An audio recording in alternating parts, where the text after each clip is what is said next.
Hello students, welcome to Jairam Arts and Science College, Salem, Department of Statistics. இன்னைக்கு நம்ம பார்க்க போற subject என்னன்னு பார்த்தீங்கன்னா statistical methods. இதுல நிறைய டாபிக்ஸ் இருக்கு. ரொம்ப இம்பார்ட்டன்ட் அப்படின்னு பார்த்தோம்னா ஃபர்ஸ்ட் வந்து introduction to statistics. சரி, introduction to statistics அப்படின்னா அதுல என்னென்ன பார்க்க போறோம்? முதல்ல வாட் இஸ் ஸ்டாட்டிஸ்டிக்ஸ், அது எங்க யூஸ் ஆகுது அப்படின்னா என்ன, அதெல்லாம் உங்களுக்கு தெரிஞ்சிருக்கணும். So first nature and scope, அதனோட ஸ்கோப் என்ன அப்படிங்கிறது தெரிஞ்சாதான் அந்த படிக்கிறதுல நமக்கு ஒரு இன்ட்ரெஸ்ட் இருக்கும். So nature and scope. Next வந்து பார்த்தீங்கன்னா collection of data, classification and tabulation, diagrams and graphs. So இதெல்லாம் நம்ம பார்க்க போகிறோம். ஸோ வெரி ஃபர்ஸ்ட் வந்து நேச்சர் அண்ட் ஸ்கோப் அப்படின்னு சொல்லும்போது முதல்ல அதனோட டெஃபினிஷன் நமக்கு தெரிஞ்சதுன்னா ரொம்ப யூஸ்ஃபுல்லாக இருக்கும். So statistics may be defined as the collection, presentation, analysis and interpretation of numerical data. முதல்ல நம்ம ஒன்று தெரிஞ்சுக்கணும். இங்கே ஸ்டாட்டிஸ்டிக்ஸ் அப்படிங்கிறது பார்த்தீங்கன்னா நியூமரிக்கல் வேல்யூஸ். யூஸ்வலாக ஆர்டினரியான ஒரு தியரட்டிக்கல் ஸ்டேட்மெண்ட்டை விட நமக்கு நியூமரிக்கல் டேட்டா வந்து ரொம்ப கன்வின்சிங்காக இருக்கும். ஸோ அதனால தான் நம்ம ஸ்டாட்டிஸ்டிக்ஸில் என்ன படிப்போம் அப்படின்னா நியூமரிக்கல் வேல்யூஸ் படிப்போம். ஸோ முதல்ல ஒரு விஷயத்தை நம்ம கன்க்ளூட் பண்ணணும்னா அதுக்கான இன்ஃபர்மேஷனை கலெக்ட் பண்ணணும். கலெக்ட் பண்ண விஷயத்தை என்ன பண்ணுவோம்னா ப்ராப்பராக ப்ரெசென்ட் பண்ணணும்.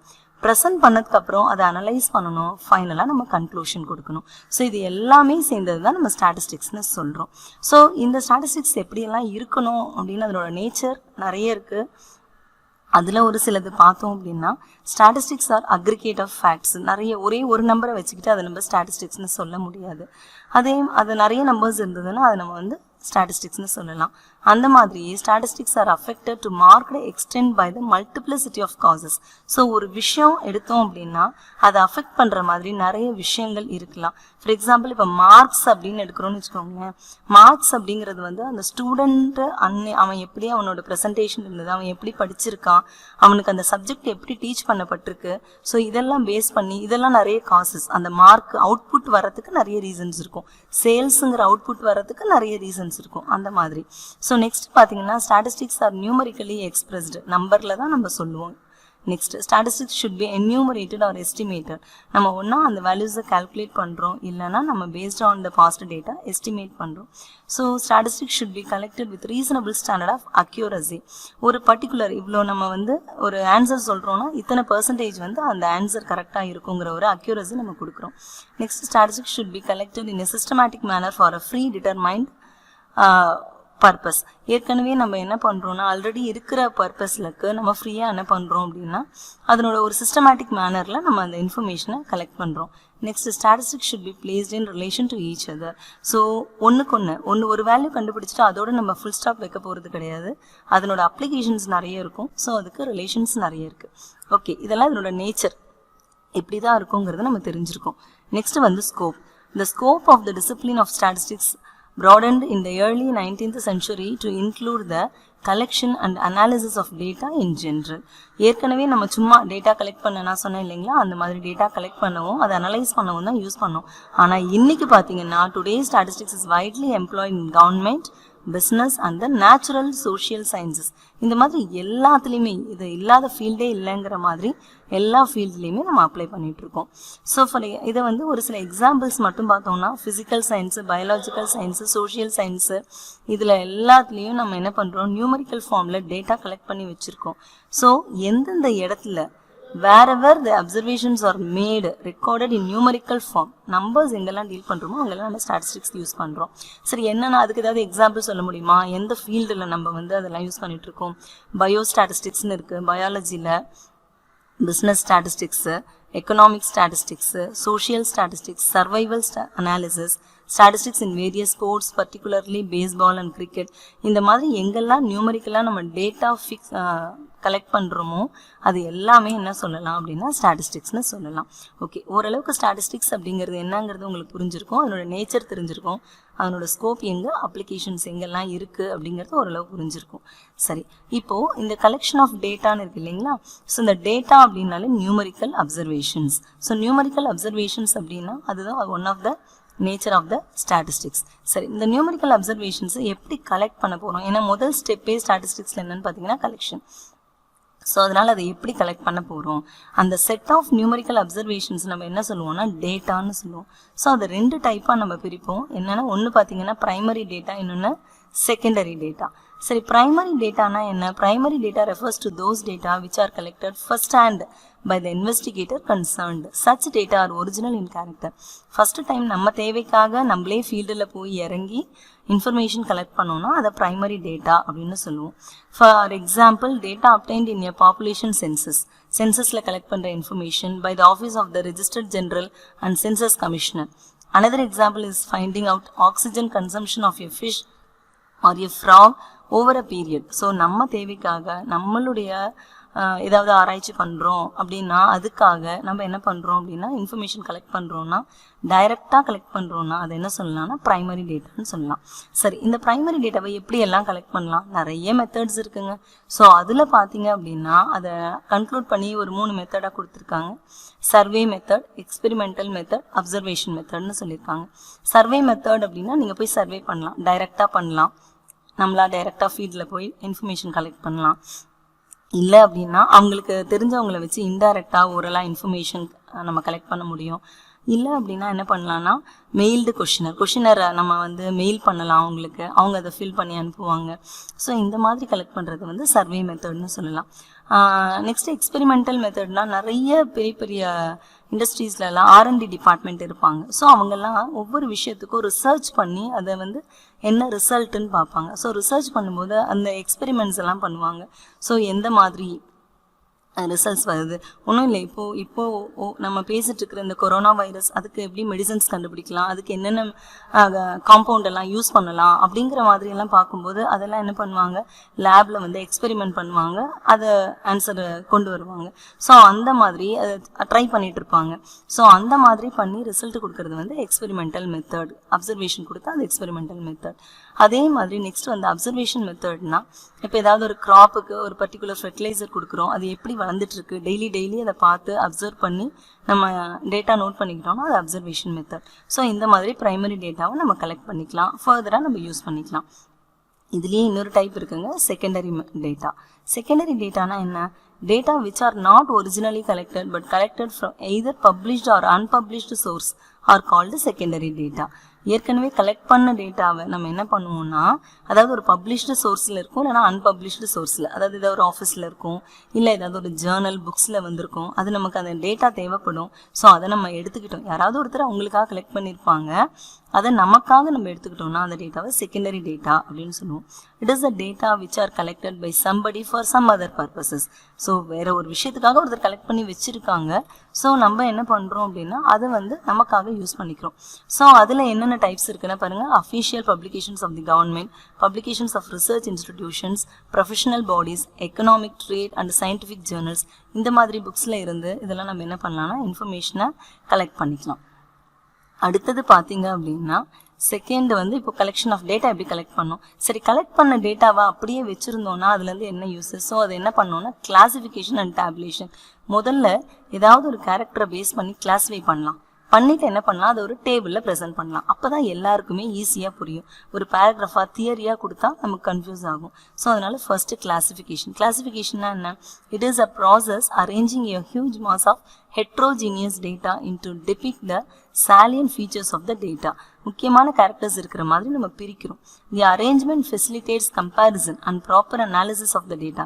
கம்பேர் பண்ணுறதுக்கு நமக்கு ரொம்ப யூஸ்ஃபுல்லாக இருக்குது. For example, fishes taken from a pond are classified according to their varieties and are reared in different research station. அது எங்கேருந்து வந்திருக்கு, அது என்னென்ன வெரைட்டியில் இருக்குது இந்த ஃபிஷ்ஷஸ்லாம் அப்படின்னு நம்ம பார்க்கலாம்.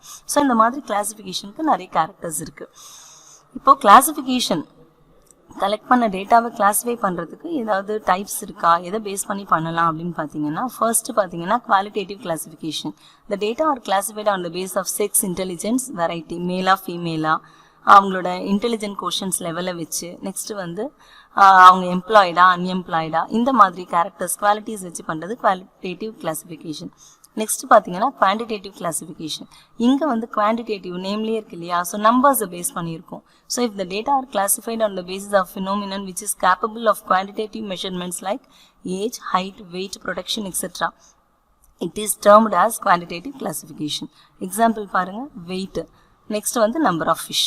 ஸோ இந்த மாதிரி நம்பர்ஸை பேஸ் பண்ணி கிளாஸிஃபை பண்ணால் அது குவான்டிடேட்டிவ் கிளாசிஃபிகேஷன். நெக்ஸ்ட் வந்து பார்த்தீங்கன்னா ஜியாகிரபிக்கல் கிளாசிஃபிகேஷன் நேம்லேயே இருக்கு இல்லைங்களா. The basis of the classification is the geographical region or location. For example the yield of agricultural output per hectare for different countries in a particular year is given below. Country கொடுத்துருக்காங்க, average output கொடுத்துருக்காங்க. So இந்த மாதிரி ஒரு particular ஏரியாவை base பண்ணி இப்போ சேலமில் இவ்வளோ இருக்குது, நாமக்கல்லில் இவ்வளோ இருக்குது, ஈரோட்டில் இவ்வளோ இருக்குது, இந்தியாவில் இந்த வேல்யூ ஆவரேஜ் அவுட்புட், யூஎஸ்ஏல, ரஷ்யாவில், சைனாவில். ஸோ இந்த மாதிரி நம்ம இருக்கிற பிளேஸில் அந்த அந்த ஜியாகிரபிக்கல் ஏரியாவை பேஸ் பண்ணி ஒரு டேட்டா கலெக்ட் பண்ணியிருந்தாங்கன்னா அது ஜியாகிரபிக்கல் கிளாசிஃபிகேஷன் அப்படின்னு பேர். Next chronological classification. So chronological classification எதை பேஸ் பண்ணியிருக்கும்? பர்டிகுலராக குரோனலாஜிக்கல்னா உங்களுக்கு எது ஞாபகம் வரணும் அப்படின்னு பார்த்தீங்கன்னா டைம் தான் ஞாபகம் வரணும். Chronological classification is one in which data are classified on the basis of difference in item based on time. The paddy production in a farm over 5 years கொடுத்துருக்காங்க. ஸோ இயர்லி ப்ரொடக்ஷன் எவ்வளோ இருந்தது அப்படிங்கிறத பார்த்தோம். Next பார்த்தீங்கன்னா இது year மட்டும்தான் இருக்கணும்னு அவசியம் இல்லை. மந்த்லி எவ்வளோ சேல்ஸ் இருந்தது, வீக்லி எவ்வளவு, டெய்லி எவ்வளவு, எந்த டேட்டா வேணால் எடுத்துக்கலாம். டெய்லி போன அவர் எவ்வளோ, இந்த அவர் எவ்வளோ. ஸோ அந்த மாதிரி நம்ம டேட்டா எல்லாம் கலெக்ட் பண்ணோம் அப்படின்னா அது குரோனலாஜிக்கல் டைமை பேஸ் பண்ணியிருந்தால் அது குரோனலாஜிக்கல் கிளாசிஃபிகேஷன். சரி, முதல்ல டேட்டா பார்த்தோம், அதை எப்படி கலெக்ட் பண்ணலான்னு பார்த்தோம். நெக்ஸ்ட் அதை கிளாஸிஃபை பண்ணியாச்சு. சரி, கிளாஸிஃபை பண்ணதை அப்படியே எப்படி வச்சுட்டு இருக்கிறது? இந்த மாதிரி ஒரு டேபிளில் போடணும் இல்லைங்களா. ஸோ இதுதான் டேபிள்னு சொல்லுவோம். ஸோ அதுதான் என்ன சொல்கிறோன்னா, a systematic arrangement of statistical data in rows and columns is called the tabulation of statistical data. So இதுதான் statistical table. ஓகேங்களா. இந்த மாடலில் தான் எந்த ஒரு டேபிள்னாலும் இந்த மாடலில் தான் இருக்கணும். ஸோ எப்படி இருக்கணும்? முதல்ல அந்த டேபிளுக்கு ஒரு நம்பர் இருக்கணும், அதுக்கு ஒரு டைட்டில் இருக்கணும். நெக்ஸ்ட்டு ரோ இருந்ததுன்னா ரோக்கான ஹெட்டிங் இருக்கணும், காலம் இருந்ததுன்னா காலம்கான ஹெட்டிங் இருக்கணும், பாடி ஆஃப் த டேபிள் இருக்கணும், ஃபைனலாக டோட்டல் ஏதாவது நம்பர்ஸ் போடுறதுனா போட்டுக்கணும். ஃபுட் நோட்ஸ், இங்கே இருக்கிற இன்ஃபர்மேஷனை பற்றி ஏதாவது நம்ம கொடுக்கணும் அப்படின்னா ஃபுட் நோட்ஸில் கொடுக்கலாம். சோர்ஸ் நோட்ஸ், இது எங்கேருந்து இந்த டேட்டாவை நம்ம கலெக்ட் பண்ணோங்கிறத சோர்ஸ் நோட்ஸ். இத்தனையும் சேர்ந்து இருக்கிறது தான் ஒரு ப்ராப்பரான டேபிளாக இருக்க முடியும். ஸோ நீங்கள் ஜேர்னல்ஸ்லேயோ எங்கேயோ வெளியில் எந்த ஒரு டேபிள் பார்த்தாலும் இந்த ஃபார்மேட்டில் இருக்கணும். நெக்ஸ்ட்டு இந்த மாதிரி டேபிள்லேயும் போட்டாச்சு. இதை எப்படிங்க அடுத்து நான் நெக்ஸ்ட்டு பண்ண முடியும், எப்படி வேறு எந்த விதமாக ப்ரெசென்ட் பண்ணலாம்? டேபிள்னால் நம்பர்ஸ் இருக்கும், படிக்கிறவங்க எல்லாருக்கும் புரியும். கொஞ்சம் பார்த்த உடனே புரிஞ்சுக்கிற மாதிரி நிறைய இன்ஃபர்மேட்டிவாக பார்த்த உடனே தெரியணும். எதுவுமே படித்து தெரிஞ்சுக்கிறத விட பார்த்த உடனே தெரியணும் அப்படின்னா நம்ம என்ன யூஸ் பண்ணிக்கலாம்? டயக்ராம்ஸ் யூஸ் பண்ணிக்கலாம். அப்போ அந்த டயக்ராம் அப்படிங்கிறது என்ன? It is a visual form of presentation of statistical data. Visual form for presentation of statistical data. பார்த்த உடனே நமக்கு ஈஸியாக புரியும். Diagram refers to the various types of devices such as bars, circles, maps, pictorials, cartograms இதெல்லாம். So இந்த diagrams எல்லாமே பார்த்தீங்கன்னா நம்ம நிறைய மேகசைன்ஸில் அந்த மாதிரியெல்லாம் பார்த்துருப்போம். இந்த கம்பேரிட்டிவ் ஸ்டடீஸில் வந்து இந்த டயக்ராம்ஸ் யூஸ் பண்ணியிருப்பாங்க. இதில் என்னெல்லாம் இருக்குது?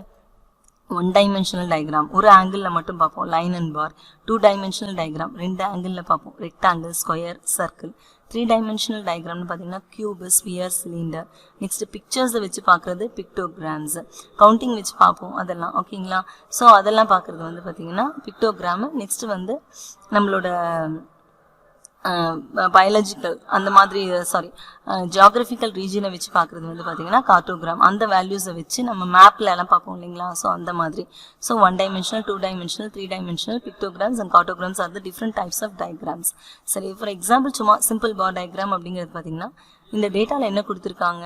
Dance, music, art, cricket, football, number of children எவ்வளோ பேர் இருக்காங்க. ஸோ இதே தான் என்ன பண்ணியிருக்காங்கன்னா இந்த ஒரு கிராஃபில் கொடுத்துருக்காங்க. இதுதான் சிம்பிள் பார் டயக்ராம் அப்படின்னு நம்ம சொல்லுவோம். ஸோ இந்த மாதிரி வரைஞ்சிக்கலாம். இதுலேயே நிறைய டைப்ஸ் இருக்குது. இது ஒரு எக்ஸாம்பிள் தான். நெக்ஸ்ட் பார்த்தீங்கன்னா கிராஃபிக்கல் ரெப்ரசன்டேஷன். டயக்ராம்ஸ்க்கும் கிராஃப்க்கும் என்னென்னா, கிராஃபிக்கலில் சம் கால்குலேஷன்ஸ் நமக்கு தேவைப்படும். ஒரு லைன்ஸாக நம்ம அதை வரைவோம், கர்வாக வரைவோம். நெக்ஸ்ட் அதில் என்னன்னு பாருங்கள், graphical representation is used in the case of statistical data representing a variable. The variable may be discrete or continuous. In the case of discrete variable, a line graph is drawn. In the case of continuous variable, histogram is drawn. So graphலையும் நிறைய varieties இருக்குது. So டயக்ராம்ஸும் கிராஃப்ஸும் எதுக்காக use ஆகுது அப்படின்னு பார்த்தீங்கன்னா, நம்ம collect பண்ணி present பண்ண டேட்டாவை ப்ராப்பராக இன்னும் அழகாக விஷுவலாக நம்ம பார்க்குறதுக்கு யூஸ்ஃபுல்லாக இருக்கிறது diagrams and graphs. So graph visual form தான். So a graph is a visual form of presentation. Graphs are charts consisting of points, lines and curves. இந்த லைன்ஸ், பாயிண்ட்ஸு, கர்வ்ஸ்லாம் வரும். இங்கே வந்து பார்ஸு, க்யூப்ஸு, சர்க்கிள்ஸு இதெல்லாம் டயக்ராம்ஸில் வரும். பாயிண்ட்ஸு, லைன்ஸு, கர்வ்ஸ் எல்லாம் வந்து நமக்கு கிராஃபில் வரும். சரி, ப்ரெசென்ட் பண்ணியாச்சு. அதுக்கப்புறம் நம்ம ஃபஸ்ட்டே பார்த்த மாதிரி அனலைஸ் பண்ணணும். அனலைஸ் பண்ணுறதுக்கு என்ன பண்ணலாங்கிறது தான் நம்மளோட அடுத்த டாபிக். ஸோ அடுத்த டாப்பிக்கில் என்ன இருக்குன்னா frequency distribution and measures of central tendency. So frequency distribution, அந்த ஃப்ரீக்வன்சி டிஸ்ட்ரிபியூஷனில் என்ன பார்க்க போகிறோம்? முதல்ல நம்ம கலெக்ட் பண்ண டேட்டாவை நியூமரிக்கலாக டேபிளில் ப்ரெசென்ட் பண்ணும்போது 3 விதமாக ப்ரெசென்ட் பண்ண முடியும் நம்மளால். ஒன்று இண்டிவிஜுவல் அப்சர்வேஷன், கலெக்ட் பண்ண வேல்யூஸை அப்படியே எழுதுறது, length of 10 fishes is given below. ரெண்டாவது பார்த்தீங்கன்னா டிஸ்க்ரீட் டேட்டா. இதை எப்படி எழுதுகிறோம்? நிறைய வேல்யூஸ் இருக்கும்போது ரிப்பீட்டட் நம்பர்ஸ் வரும்போது ஒவ்வொரு நம்பரும் எத்தனை டைம் ரிப்பீட் ஆயிருக்கு, 12 இயர்ஸ் ஏஜில் எத்தனை பேர் இருக்காங்க, 13 இயர்ஸ் ஏஜில் எத்தனை பேர் இருக்காங்க, 14 இயர்ஸ் ஏஜில் எத்தனை பேர் இருக்காங்க. ஸோ இந்த மாதிரி 12 4 டைம்ஸ் எழுதுறதுக்கு பதிலாக இந்த மாதிரி நம்ம போடுறது discrete data. Next continuous data. Continuous டேட்டானா அதில் கிளாஸ் இன்டர்வல்ஸ் இருக்கும். 0லேருந்து 50 வரைக்கும் எவ்வளோ பேர் சேலரி, இன்கம் எத்தனை பேருக்கு கிடைக்குது, 50 to 100 எத்தனை பேருக்கு இன்கம் கிடைக்குது, 100 to 150 எத்தனை பேருக்கு இன்கம் கிடைக்குது. ஸோ இந்த மாதிரி ஒரு கிளாஸ் இன்டர்வல் கொடுத்து அதுக்கு கரெஸ்பாண்டிங் நம்பர் ஆஃப் ஐட்டம்ஸ் கொடுத்தோன்னா அதை கண்டினியூஸ் டேட்டான்னு சொல்லுவோம். ஸோ ஸ்டாட்டிஸ்டிக்ஸில் நம்ம போடக்கூடிய சம்ஸ் ப்ராப்ளம்ஸ் எல்லாமே இந்த 3 பேஸ் பண்ணி தான். ஒன்று இண்டிவிஜுவல், ஒன்று டிஸ்க்ரீட், இன்னொன்று வந்து கண்டினியூஸ். இது 3 ஃபார்மில் முதல்ல கொஷினை நம்ம அண்டர்ஸ்டாண்ட் பண்ணிவிட்டு அதுக்கப்புறமா போடணும். சரி, ஃப்ரீக்வன்சி டிஸ்ட்ரிபியூஷன் போட்டாச்சு. அடுத்தது நம்ம என்ன பண்ணணும்? அனலைஸ் பண்ணுறதுக்கு முதல் ஸ்டெப் தான் மெஷர்ஸ் ஆஃப் சென்ட்ரல் டெண்டன்சி. அது என்ன measures of central tendency? A statistical average is a single number around which greatest proportion of data concentrates. எல்லா நம்பருக்கும் ரிலவெண்ட்டாக நியர்பையாக எல்லா நம்பர்ஸும் எங்கே கான்சன்ட்ரேட் பண்ணுதுங்கிறத நம்ம கண்டுபிடிப்போம். It gives an indication of the central tendency of the distribution. இது எங்கே இருக்கும்னா யூஸ்வலாக ஃப்ரீக்வன்சி டிஸ்ட்ரிபியூஷனோட சென்டரில் இருக்கும். அதனால் இதை மெஷர் ஆஃப் சென்ட்ரல் டெண்டன்சின்னு சொல்கிறோம். இதுக்கு இன்னொரு பேர் வந்து average. So hence an average is also called a measure of central tendency. Averages or measures of central tendency ரெண்டுமே ஒன்று தான். சரி, இந்த ஆவரேஜஸில் நம்ம என்னெல்லாம் யூஸ் பண்ணுறோம் அப்படின்னு பார்த்தீங்கன்னா arithmetic mean, median, mode, geometric mean, harmonic mean, இது எல்லாமே வந்து the most of common measures of central tendencies. இதெல்லாம் ஜென்ரலாக நம்ம அடிக்கடி யூஸ் பண்ணக்கூடியது. இது ஒன்றும் பார்த்தீங்கன்னா ஒவ்வொரு சுச்சுவேஷனில் யூஸ் பண்ணுவோம். ஒன்றுக்குமே டிஃப்ரெண்ட் ஃபார்முலாஸ் இருக்கும். இந்த இண்டிவிஜுவல், டிஸ்க்ரீட், கண்டினியூஸ் மூணுக்குமே 3 ஃபார்முலாஸ் வரும். அந்த ஃபார்முலாஸ் நம்ம அப்ளை பண்ணுவோம். சரி, இதில் எல்லாத்துலேயும் அதிகமாக நம்ம யூஸ் பண்ணுறது எதுன்னா arithmetic mean. இது ஐடியல் ஆவரேஜ்னு சொல்லுவோம். ஏன் அப்படின்னா it is used in practical statistics. ப்ராக்டிக்கலுக்கு யூஸ் பண்ணுறோம். Next common people uses mean for calculating average marks obtained by students. யூஸ்வலாக ஆவரேஜ் கண்டுபிடிங்க அப்படின்னாலே நம்ம என்ன பண்ணுறோம்? arithmetic mean தான் போடுறோம். அதனால இதுக்கு ஒரு ஸ்பெஷாலிட்டி இருக்குது. இது பெஸ்ட் ஆவரேஜ்னு சொல்லலாம். சரி, இதில் நாங்கள் சரி அப்போ மீதியெல்லாம் இருக்கு இல்லையா, இதில் எது நாங்கள் சூட்டபிளாக எடுத்துக்கிறதுனா the appropriateness of an average for a data depends on the nature of the data and the purpose for which the average is required. இந்த டேட்டாவோட நேச்சர் எதுக்காக நம்ம யூஸ் பண்ணுறோம் அப்படிங்கிறத பேஸ் பண்ணியெல்லாம் நம்ம என்ன பண்ணலாம்? இந்த ஆவரேஜை சூஸ் பண்ணிக்கலாம். No average can be regarded as suitable for all circumstances. எல்லா இடத்துக்கும் நம்ம ஒரே ஆவரேஜை யூஸ் பண்ண முடியாது. ஃபார் எக்ஸாம்பிள் நம்மளோட காலர் சைஸு, ஷூ சைஸு இதெல்லாம் கண்டுபிடிக்கணும்னா நம்ம மோடுங்கிற ஆவரேஜை யூஸ் பண்ணுவோம். ஸோ அந்த மாதிரி சுச்சுவேஷனுக்கு தகுந்த மாதிரி ஜியாமெட்ரிக் மீன், ஹார்மோனிக் மீன், மீடியன் எல்லாம் டிபெண்ட்ஸ் அப்பான் த சுச்சுவேஷன் நம்ம யூஸ் பண்ணுறோம். Next topic. சரி, ஆவரேஜ் கண்டுபிடிச்சிட்டோம். அது மட்டும் போதுமா? அது மட்டும் ப்ராப்பராக ரெப்ரசன்ட் பண்ணால் போதுமா? இல்லை, இன்னொரு மெஷர் இருக்குது. என்ன இருக்குது? ஸோ இதை எதுக்காக படிக்கிறோம்?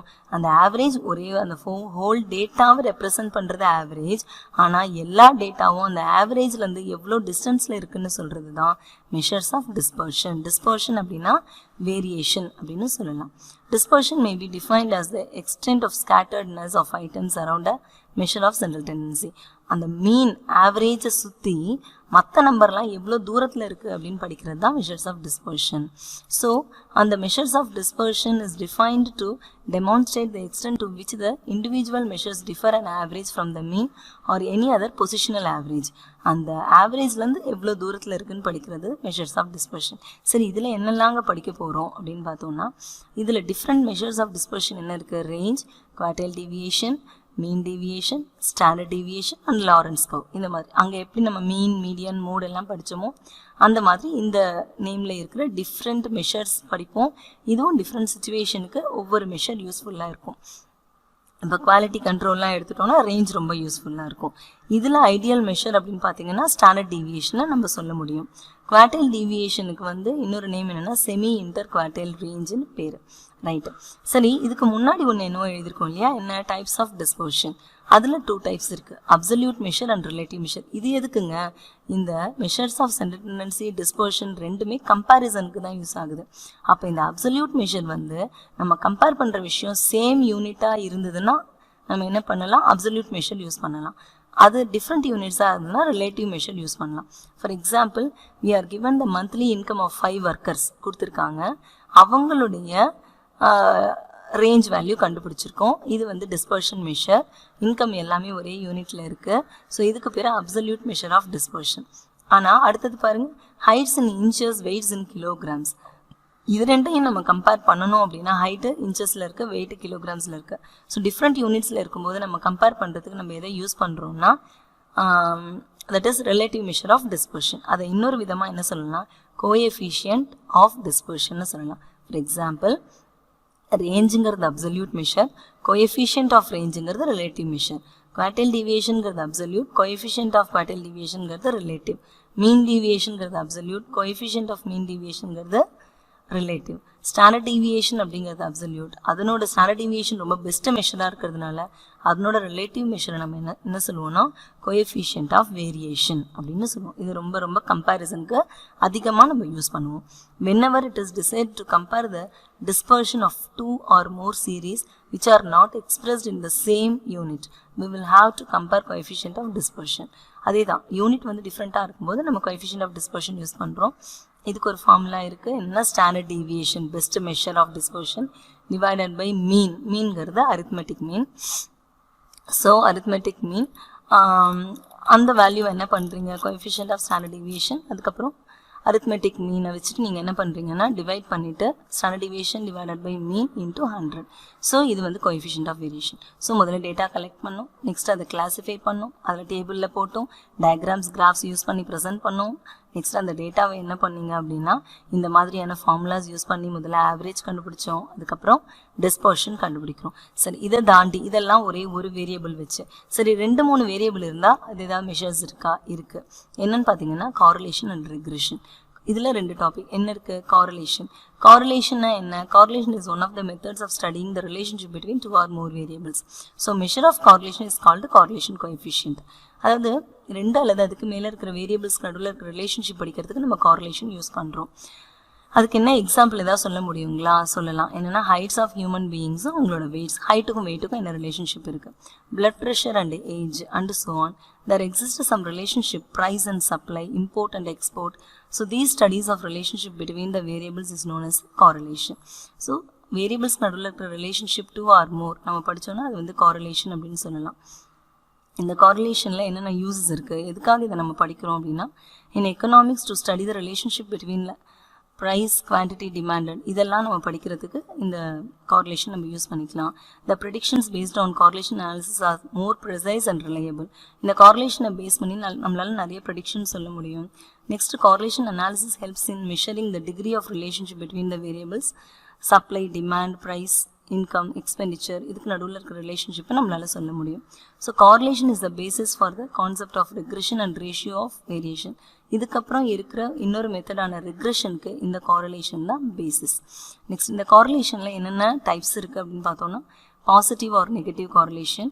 ஒரே டைரெக்ஷனில் வேரியபிள்ஸ் மூவ் ஆச்சுன்னா அது பாசிட்டிவ் காரிலேஷன் சொல்கிறோம். ஆப்போசிட்டில் இருந்தால் negative correlation. Simple, partial, multiple correlation. 2 variable மட்டும் படித்தோன்னா அதை சிம்பிள் காரிலேஷன்னு சொல்லுவோம். மோர் தென் 2 வேரியபிள்ஸ் படித்தோன்னா மல்டிபிள் காரிலேஷன்னு சொல்லுவோம். நிறைய வேரியபிள்ஸ் இருக்கும்போது அதில் ஒரு பார்ட் மட்டும் படித்தோன்னா அதை பார்ஷியல் காரிலேஷன்னு சொல்லுவோம். Linear correlation, ratio of change 2 வேரியபிளுக்கு நடுவில் ஒரே மாதிரி இருந்ததுன்னா அது லீனியர் காரிலேஷன். இல்லை கொஞ்சம் டிஃப்ரென்ஸ் இருக்குது ரேஷியோ ஆஃப் சேஞ்ச், ஒன்று மாறும்போது இன்னொன்று வேறு ரேஷியோவில் சேஞ்ச் ஆகுதுன்னா அதை நான் லீனியர் காரிலேஷன்னு சொல்லுவோம். சரி, நீங்கள் ஃபைண்ட் அவுட் பண்ணுற இந்த காரிலேஷன் கோஎஃபிஷியன்ட்டுக்குன்னு ஏதாவது ப்ராப்பர்ட்டிஸ் இருக்கா? இருக்குது. என்ன அப்படின்னு பார்த்தீங்கன்னா, இந்த காரிலேஷன் கோஎஃபிஷியன்ட் ஆன்சர் நீங்கள் கண்டுபிடிச்ச உடனே அதனோட ரேஞ்ச் எப்படி இருக்கணும்னா -1லேருந்து +1க்கு நடுவில் இருக்கணும். அதை எந்த நோட்டேஷனில் நம்ம டினோட் பண்ணுறோன்னா ஆர், ஸ்மால் லெட்டர் ஆருங்கிற லெட்டரில் யூஸ்வலாக டினோட் பண்ணுவோம். ஸ்மால் ஆர், கேபிட்டல் ஆர் எது வேணால் யூஸ் பண்ணிக்கலாம்.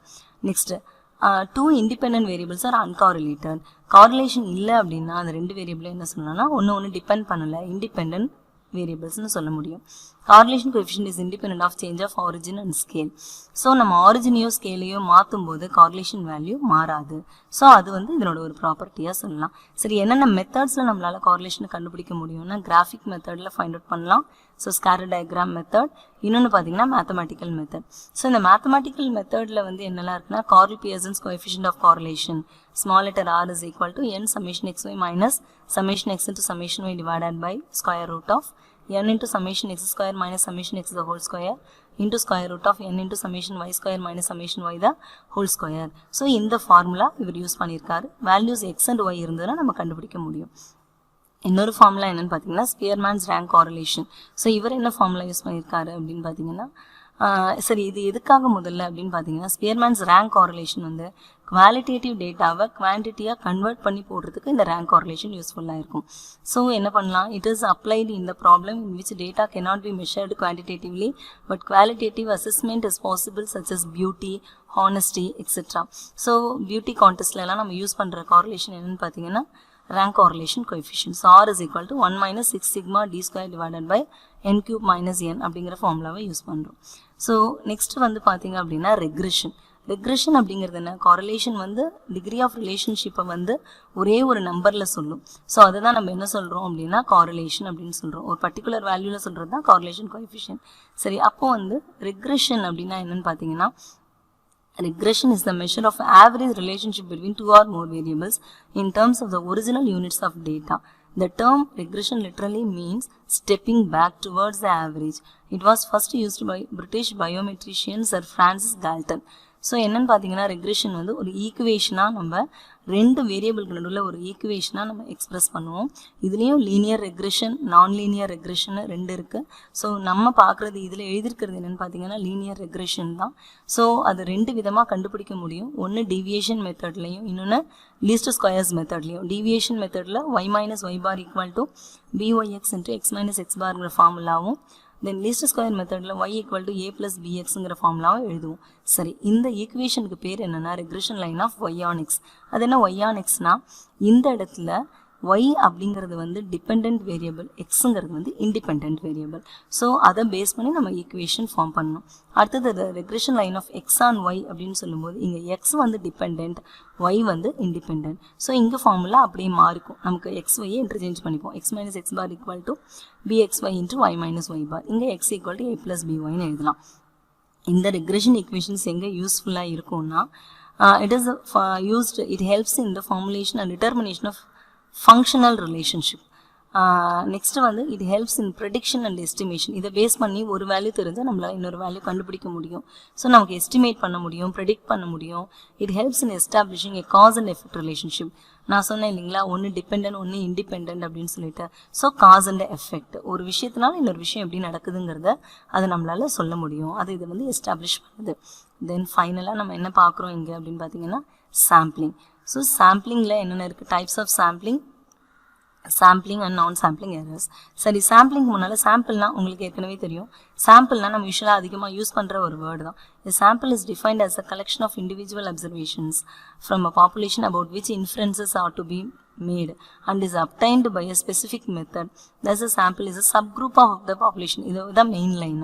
ஒரு பாப்புலேஷன் அப்படின்னா இங்கே நிறைய வேல்யூஸ், பாப்புலேஷன்னா மக்கள் தொகை அப்படின்னு பார்க்கக்கூடாது. பொதுவாக எல்லாம் செட் ஆஃப், நம்ம எதை பற்றி படிக்கிறோமோ அது எல்லாம் சேர்ந்தது தான். So the group of all the values under consideration is known as population in statistics. So எதை பற்றி படிக்கிறோம் அதனோட ஒரு சப் குரூப்பை தான் என்ன சொல்கிறோம், சாம்பிள்னு சொல்கிறோம். சரி, அந்த சாம்பிளை எடுக்கிற ப்ராசஸுக்கு பேர் சாம்பிளிங்னு பேர். The process of drawing a sample from a population sampling. Sample எடுக்கிறது அவ்வளோ ஈஸி இல்லைங்க. அது ப்ராப்பரான ரெப்ரசன்டேட்டிவாக இருக்கணும், அது எல்லா வேல்யூவும் சொல்கிற மாதிரி இருக்கணும். ஸோ அந்த மாதிரி நிறைய ரூல்ஸ் இருக்குது. சரி, இதுக்கு த பேசிக் பிரின்சிபல்ஸ் ஆஃப் சாம்பிளிங். சரி, நிறைய வேல்யூஸ்லேருந்து ஒரு குரூப் எடுத்துகிட்டா போதுமா, கரெக்டாக இருக்குமா? ஸோ எதை பேஸ் பண்ணி அதை எடுக்கிறோம், இந்த ரெண்டு ரூல் இருக்குது. The law of statistical regularity, the law of inertia of large numbers. Statistical regularity என்ன சொல்லுது அப்படின்னா, இந்த குட்டியாக நம்ம ஒரு சப் குரூப் எடுக்கிறோம் இல்லைங்களா, அந்த வேல்யூஸும் ஒரிஜினல் வேல்யூஸ் வந்து ரொம்பலாம் வித்தியாசத்தில் இருக்காதுங்க. ஒரு பாப்புலேஷன் இருந்ததுன்னா அது ப்ராப்பராக கரெக்டாக ஓரளவுக்கு வித்தியாசங்கள் வந்து ரொம்ப கம்மியாக தான் இருக்கும் அப்படின்னு சொல்கிறது தான் ஸ்டாட்டிஸ்டிக்கல் ரெகுலாரிட்டி லா. ஸோ அதையும் நம்ம இங்கே யூஸ் பண்ணிக்கிறோம். Law of inertia of large நம்பர்ஸ்னு சொல்லும்போது ஒரே ஒரு சிங்கிள் வேல்யூ வேணா மற்ற வேல்யூலேருந்து ரொம்ப வித்தியாசமாக இருக்கலாம். ஆனால் ஒரு 10 நம்பர் 100 நம்பர்லேருந்து ஒரு 10 நம்பரோ 20 நம்பரோ 25 நம்பரோ எடுக்கும்போது கண்டிப்பாக அது எல்லாம் குரூப்பாக சேர்ந்து டோட்டலாக இருக்கிற ஒரு 100 நம்பர்லேருந்து ஒரு 25 நம்பர் எடுக்கணும்னு வச்சுக்கோங்களேன். அப்போது அந்த 100 நம்பரில் இருந்து அந்த 25 நம்பரும் ப்ராப்பராக ரெப்ரசன்ட் பண்ணும். So large numbers, number of values அதிகமாகும் போது நமக்கு ப்ராப்பராக அந்த பாப்புலேஷனை ரெப்ரசன்ட் பண்ணும் அப்படின்னு சொல்கிறது தான் இந்த law of inertia of large numbers. Next, எதுக்காக சாம்பிளிங் எடுக்கிறோம்னா, if the population is too large, ரொம்ப பெருசாக இருந்ததுன்னா, for example trees in a jungle, we are left with no way but to resort to sampling. நிறைய இருந்ததுன்னா நம்மளால் கால்குலேட் பண்ணுறதுக்கு டைம் இருக்காது, இல்லை ஏதோ ஒரு சுச்சுவேஷன் இருக்கும். ஸோ அந்த மாதிரி சுச்சுவேஷனில் நம்ம என்ன பண்ணுறோம்னா சாம்பிளிங்க்கு போகிறோம். இஃப் டெஸ்டிங் இஸ் டிஸ்ட்ரக்டிவ், நம்ம டெஸ்ட் பண்ணி பார்த்தா அது அவ்வளோதான் முடிஞ்சிடும். ஃபார் எக்ஸாம்பிள் பார்த்தீங்க அப்படின்னா, testing of breaking strength of socks, எல்லா சாக்கையும் உடச்சி பார்த்தோம்னா வேஸ்ட்டாக போயிடும். Testing of crackers and explosive, இந்த மாதிரியான சுச்சுவேஷனில் வி கோ ஃபார் சாம்பிளிங்க்கு நம்ம போகிறோம். நெக்ஸ்ட் பார்த்தீங்க, இதுதான் சாம்பிளிங். சரி, என்னென்ன மெத்தட்ஸ் இருக்குது? இதில் நிறைய மெத்தட்ஸ் இருக்குங்க. ரேண்டம் சாம்பிளிங், அதாவது சிம்பிள் ரேண்டம் சாம்பிளிங்னு சொல்லுவோம். லீஸ்ட் அமௌண்ட் ஆஃப் பயஸ், இது ரேண்டமாக நம்ம இருக்கிற குரூப்பில் ரேண்டமாக நிறைய நம்பர்ஸ் சூஸ் பண்ணிக்குவோம். இங்கே நமக்கு பார்ஷியாலிட்டியே இருக்காது. ஸோ இதை பெஸ்ட் மெத்தட்னு சொல்லுவோம். இதில் லீஸ்ட் அமௌண்ட் ஆஃப் பயஸ் இருக்கும். அடுத்தது ஸ்ட்ராட்டிஃபை, ஒரு பாப்புலேஷனுக்குள்ளே நிறைய ஸ்டேட்டாஸ், நிறைய குரூப்ஸ் ஃபார்ம் பண்ணி அதுலேருந்து சூஸ் பண்ணுவோம். இது ஸ்ட்ராட்டிஃபைடு.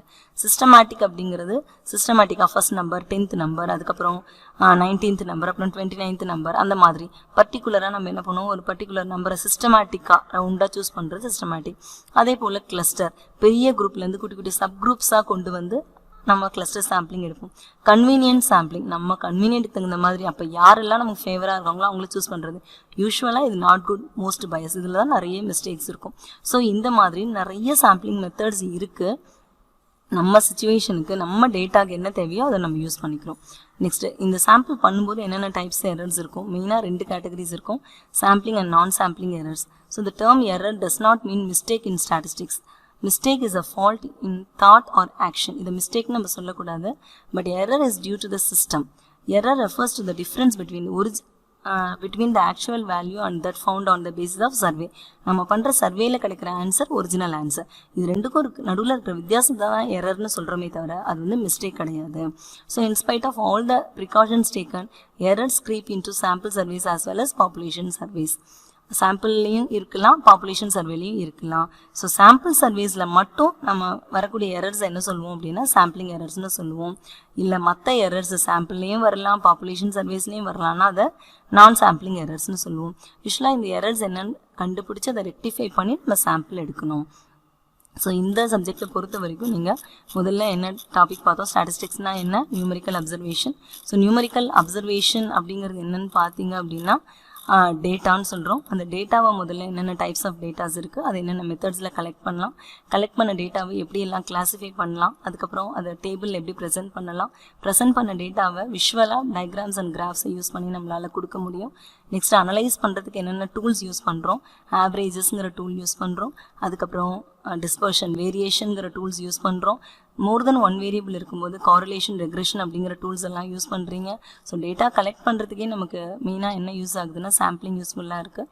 அதில் என்னென்ன டைப்ஸ் ஆஃப் சாம்பிளிங்ஸ் இருக்குது, சாம்பிள்னால் என்ன, அது எதுக்கு யூஸ் ஆகுது, என்ன பர்பஸ்க்கு நம்ம சாம்பிள் எடுக்கிறோம், நெக்ஸ்ட்டு அதில் என்னென்ன டைப்ஸ் ஆஃப் எரர்ஸ் இருக்குது, எரர்ஸ் என்னென்னு தெரிஞ்சுக்கிட்டோம்னா அதை நம்ம ரெக்டிஃபை பண்ணி நம்ம என்ன பண்ணலாம், சாம்பிள் டேட்டா கலெக்ட் பண்ணிக்கலாம், எல்லாம் அனலைஸ் பண்ணி ஃபைனலாக நம்ம இன்டர்பிரிட்டேஷன் கொடுக்க முடியும்.